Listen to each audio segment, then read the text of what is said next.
Well, today's corner we're taking you to is in Escondido. We're taking you to school for a lesson that we all need, but we just didn't know it. It's the only place I feel whole. James Stone here has a passion that burns about 2,500 degrees. I predominantly blow glass.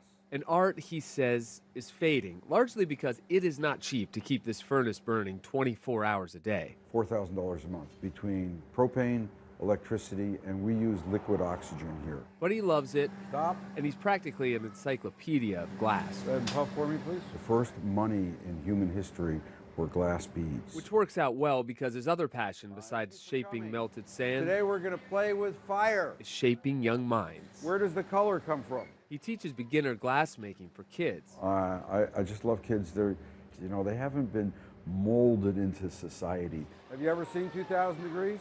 I have had 10,000 students come through my doors since I've been teaching. Beautiful. I know that we leave a permanent impression. They never forget. Are you a little afraid? And the real lesson he's talking about here is not necessarily how to make glass. It'll be hot, it'll be scary, but you won't get burned, I promise you. I think that in the beginning they're all afraid, and then we go through the process and they're successful and they don't get burned, and they're like, yeah, we got this. And I think what they get out of it is not to be afraid. Don't be afraid, don't be afraid. Two hands, two hands, two hands. He's realistic. Most of these kids will never actually become glass makers. She's not afraid, not even a little. But every one of them, like every one of us, 1, 2, 3, push. will probably be afraid of something at some point. Lovely.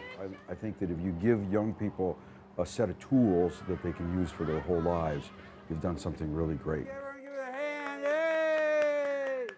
In my own way, I'm changing the world. They break when you drop them. So we will be careful not to drop this. Look at this. That's the glass that we were just watching Oh my gosh. be made. I love the artistry It's in beautiful, isn't it? So that's what he was making in the story right there. You can take a closer look at it if you want to. James was telling me when he started blowing glass here in San Diego 30 plus years ago, there were about 21 studios. He says now there are about 4 of them left. Oh my goodness. So it really is one of those professions that you just don't see as much anymore, at least on a small scale like that. Oh my gosh. Yeah. And the fact that he's teaching kids how to do it, it's great. Very cool. Yeah. Hey, Brooke.